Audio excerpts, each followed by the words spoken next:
కార్తీక పౌర్ణమి సందర్భంగా శైవ క్షేత్రాలన్నీ కూడా భక్తులతో కిటకిటలాడుతున్నాయి. ఇటు పంచరామ క్షేత్రాలు పాలకొలతో పాటు భీమవరం, ఇటు ఆచంటతో పాటు ప్రముఖ పుణ్యక్షేత్రాలన్నీ కూడా ఈరోజు భక్తులతో కిటకిటలాడుతున్నాయని చెప్పాలి. ప్రస్తుతం మనం పశ్చిమ గోదావరి జిల్లా ఆచంటలోని రామేశ్వర స్వామి ఆలయంలో ఉన్నాం. పెద్ద ఎత్తున ఈరోజు తెల్లవారుజాము నుంచి కూడా పెద్ద ఎత్తున ఇక్కడ పూజలు చేస్తున్నారు. మహిళలు అయితే ప్రత్యేక పూజలు నిర్వహిస్తున్నారు. ఈ రోజు ఇక్కడ కర్పూర జ్యోతి అనేది వెలిగించడం ఒక ఆనవాయితీ.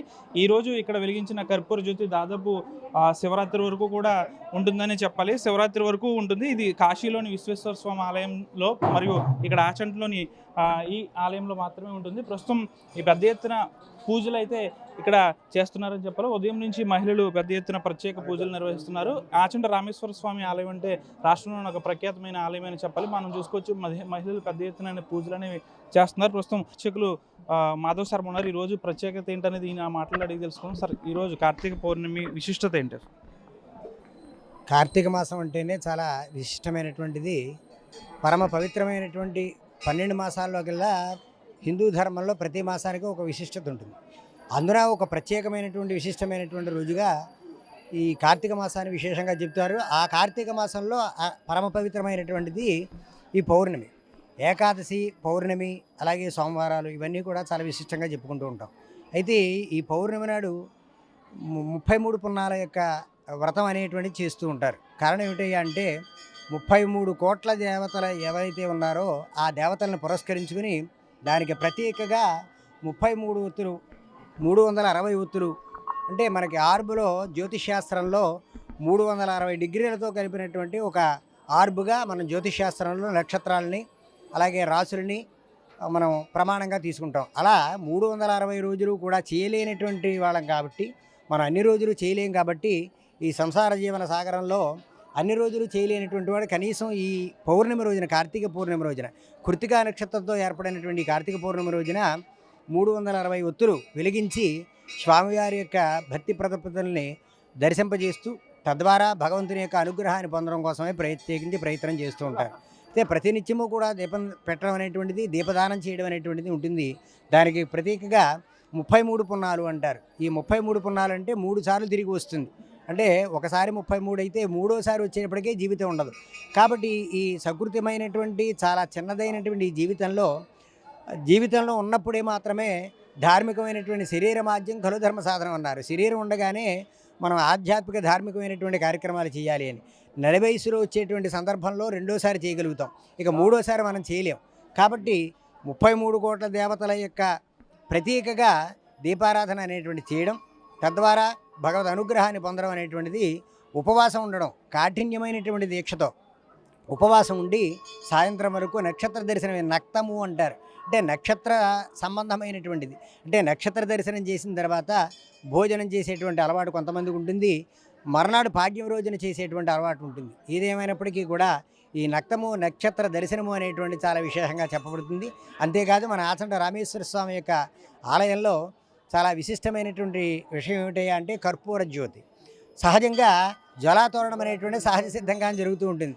జ్వాలాతోరణం అనేటువంటిది పార్వతీ అమ్మవారు హాలాహలం ఈశ్వరుడు మింగిన సందర్భంలో, ఆ క్షీరసాగర మదన సమయంలో పరమేశ్వరుడు అందరికీ లోకాన్ని రక్షించడం కోసం ఈ హాలాహలము ప్రపంచమంతా విస్తరింపబడితే లోకమంతా కూడా క్షామంతో, ప్రమాదంతో గురవుతుందనేటువంటి భావనతో లోకాన్ని రక్షించేటువంటి ప్రయత్నంలో పరమశివుడు ఆ హాలాహలాన్ని, ఆ విషాన్ని తన యొక్క గరళమయందు, తన యొక్క కంఠమయందు నింపుకున్నాడు.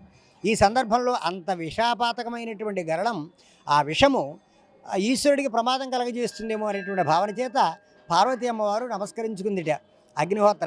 అగ్నిహోత్రం ఎలాంటిదో గరళం కూడా, విషం కూడా అలాంటిది. అంత ప్రమాదకరమైనటువంటిది, దహించేటువంటిది. శరీరం అంతా కూడా గరళం వేడి చేత దహింపబడుతుందేమో, ఈశ్వరుడు ఉండడేమో అనేటువంటి బాధ చేత, బాధతత్వ హృదయంతో పార్వతీ అమ్మవారు కోరుకుందిట. ఈ అగ్నిహోత్ర విశేషమైన వేడితో ఉన్నావు, అటువంటి గరళాన్ని, ఆ యొక్క విషాన్ని మింగేడు. కాబట్టి నా భర్త సురక్షితంగా ఉన్నట్లయితే నేను అగ్ని కీలన కింద, అగ్ని జ్వాల కింద నేను అటు ఇటు ప్రయాణం చేస్తానయ్యా, నీ చుట్టూ ప్రదక్షిణ చేస్తాను, నేను అటు ఇటు తిరుగుతాను అని భక్తిపూర్వకంగా అగ్నిహోత్రుడిని తలుచుకుందిట. తలుచుకునేటప్పటికీ ఆ గరళం, ఆ విషాన్ని కంఠం మాత్రంలో ఉంచుకుని గర్భంలోకి వెళ్లకుండా పరమేశ్వరుడిని అలా రక్షింపబడినటువంటి సందర్భంగా పార్వతీ అమ్మవారి కోరిక మేరకు మొక్కు మేరకు జ్వాలగా ఉండేటువంటి తోరణంగా అటు ఇటు 2 కర్రలు పెట్టి మధ్యన పెద్ద జ్వాల పెడతారు. ఆ జ్వాలలో పార్వతీ పరమేశ్వరుల యొక్క పల్లకి అటు ఇటు తిరుగుతుంటుంది. అయితే అలా పార్వతీ అమ్మవారి కోరిక తీరినటువంటి అగ్నిహోత్ర సాక్షిగా ఎలా అయితే తీరిందో అలా మన కోరికలు కూడా తీరాలి అనేటువంటి ఒక ప్రగాఢమైనటువంటి విశ్వాసంతో భక్తి ప్రపత్తులతో ఆ జ్వలాతోరణం కింద 3 సార్లు ఈశ్వరుడితో పాటు ప్రదక్షిణం చేయడం అటు ఇటు తిరగడం అనేటువంటిది మనకు ఆచారంగా వస్తున్నటువంటి సంప్రదాయం. అయితే ఇది ఇలా ఉండగా ఇక్కడ విశిష్టం ఏంటయ్యా అంటే యావత్ భారతదేశంలోనూ అరుణాచలమయందు అలాగే వారణాసి కూడా పంచగంగా క్షేత్రం అంటారు. ఆ ప్రాంతంలో కర్పూర జ్యోతి అనేటువంటిది వెలిగిస్తారు. అంటే ఇక కృతికా హోమాలు చేసి కర్పూర జ్యోతిని వెలిగించడం అనేటువంటిది ఈ 3 చోట్ల మాత్రమే అరుణాచలము, వారణాసి యందు అలాగే ఆచంట రామేశ్వర స్వామి క్షేత్రంలో మాత్రమే ఉన్నటువంటి గొప్ప వైశిష్ట్యమైనటువంటి ఒక ఆచారం.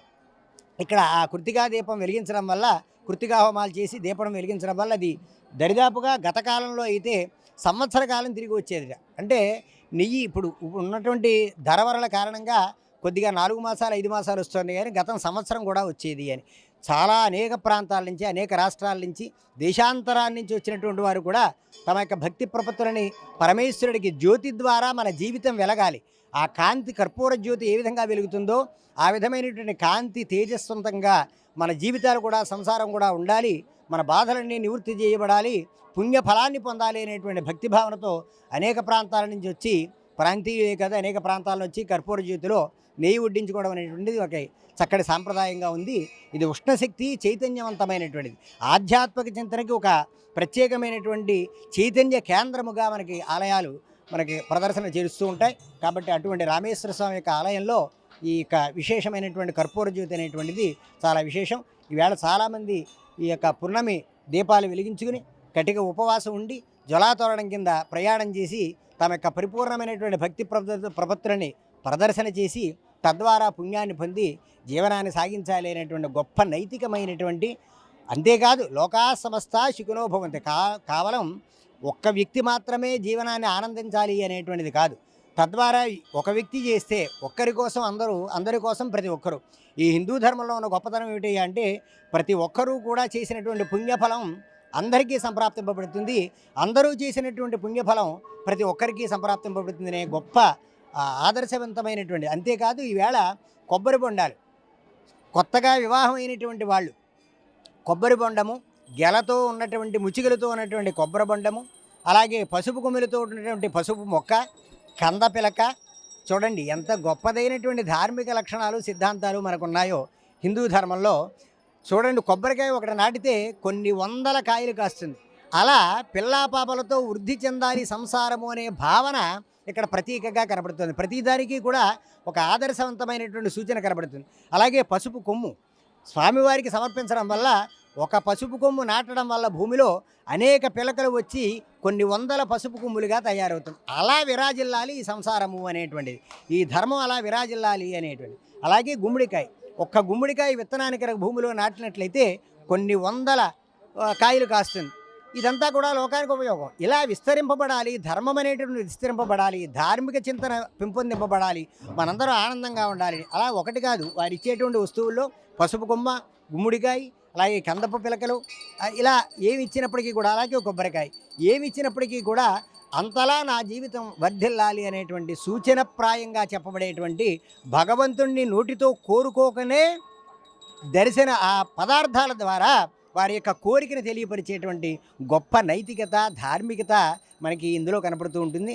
అంత గొప్పదైనటువంటి కార్యక్రమాలు ఇక్కడ చేస్తూ ఉంటారు. హిందువులందరూ కూడా చక్కగా భక్తి ప్రపత్తులతోటి ఆడవారందరూ కూడా చాలా నియమనిష్టలతో ఇక్కడ చేస్తూ ఉంటారు. విశేషమైనటువంటి క్షేత్రం స్వయంభూ స్వామివారు కాబట్టి పరమనాచి అనేటువంటి స్థనాగ్రమందును ఉద్భవించినటువంటి మహానుభావుడు కాబట్టి కోరికలను తీర్చేటువంటి వాడు, తద్వారా మోక్షాన్ని ఇచ్చేటువంటి వాడు. కేవలం కామమే కాదు, అకామ్యా, కామము లేనటువంటి వాడు అంటే కోరిక లేనటువంటి వాడు మోక్షాన్ని పొందలేడు. కాబట్టి ఆ పరమనాచి అనేటువంటి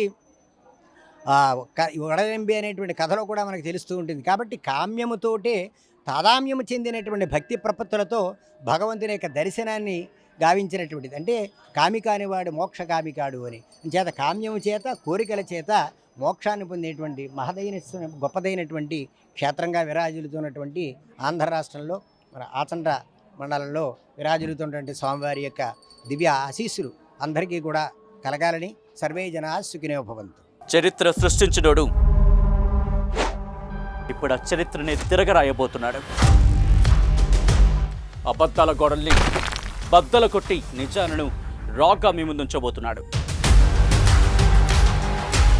నిజమైన వార్తల కోసం వెంటనే డౌన్లోడ్ చేసుకోండి రా యాప్ని.